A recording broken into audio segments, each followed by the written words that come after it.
12,99,600 square kilometre युक्त लगभग 3 देशों में फैली एक ऐसी सभ्यता जो मिस्र की प्राचीन सभ्यता से ही बड़ी थी, जहां तत्कालीन विश्व की 10% आबादी निवास करती थी, जहां प्राचीन कालीन प्रथम दंत चिकित्सक पाए जाते थे, जहां की टॉयलेट सीट्स ईंटों की बनी थी, अचानक से ही गायब हो गई और हमें आज तक पता नहीं चला कैसे। उनके क्षेत्र में ना तो कोई मम्मी है, ना कोई सम्राट, ना ही कोई हिंसक युद्ध या लड़ाई के प्रमाण मिलते हैं। फिर भी पूरी की पूरी सभ्यता अचानक से ही गायब हो गई, कैसे? नमस्कार दोस्तों, आज हम बात करने वाले हैं एक ऐसी ही अनूठी और अर्थज्ञात सभ्यता की जिसका नाम है सिंधु घाटी सभ्यता। लगभग 100 वर्ष पूर्व पाकिस्तान के पश्चिमी पंजाब प्रांत के मांटगोमरी जिले में स्थित हरियाणा के निवासियों को शायद ही इस बात का आभास था कि वो अपने आसपास की दबी जिन ईंटों का प्रयोग इतने धड़ल्ले से अपने मकान निर्माण में कर रहे हैं, वह कोई साधारण ईंट नहीं बल्कि लगभग 5000 वर्ष पुरानी एक पूर्ण विकसित नगरीय सभ्यता के अवशेष हैं।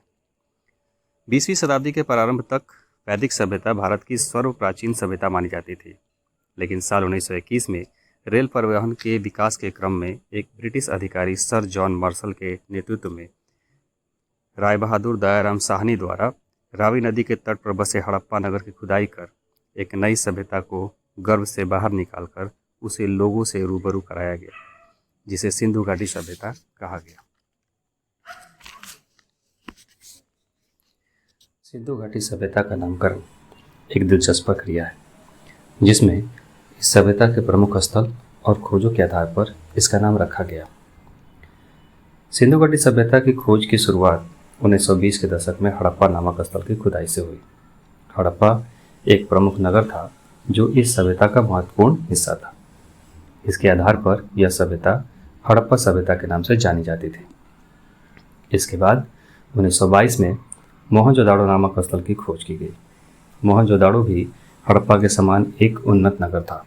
हड़प्पा और मोहनजोदाड़ो दोनों ही इस सभ्यता के प्रमुख स्थल थे, जिसके आधार पर इस सभ्यता का नामकरण किया गया।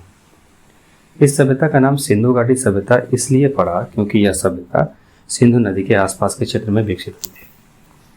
सिंधु नदी के तट के स्थित नगरों और गांवों के कारण इस सभ्यता का नाम सिंधु घाटी सभ्यता पड़ा। सिंधु नदी और उसके उपनदियों के आसपास के क्षेत्र को सिंधु घाटी कहा जाता है। इस क्षेत्र की प्रमुख सभ्यता के आधार पर इसे सिंधु घाटी सभ्यता नाम दिया गया। भारतीय पुरातत्व सर्वेक्षण द्वारा इस सभ्यता के विस्तृत अध्ययन के बाद सिंधु घाटी सभ्यता नाम को औपचारिक रूप से स्वीकार किया गया। यह नाम इस सभ्यता के भौगोलिक विस्तार और प्रमुख स्थल की पहचान को दर्शाता है। अंतर्राष्ट्रीय पुरातात्विक समुदाय और शोधकर्ताओं ने भी सिंधु घाटी सभ्यता नाम को स्वीकार किया, क्योंकि यह नाम इस सभ्यता के भौगोलिक और ऐतिहासिक संदर्भ को सही तरीके से दर्शाता है। सिंधु घाटी सभ्यता प्राग ऐतिहासिक कांस्य युगीन विश्व की प्रथम नगरीय सभ्यता।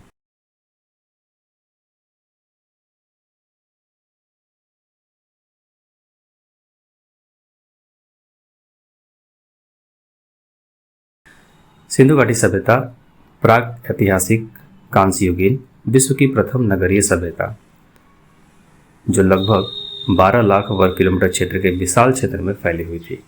तत्कालीन समय के 3 देशों भारत, पाकिस्तान और अफगानिस्तान के कुछ क्षेत्रों में त्रिभुजाकार आकृति में फैली मातृसत्तात्मक प्राकृतिक जग सामाजिक व्यवस्था से युक्त इस सभ्यता का विस्तार उत्तर में कश्मीर स्थित मांडा, दक्षिण में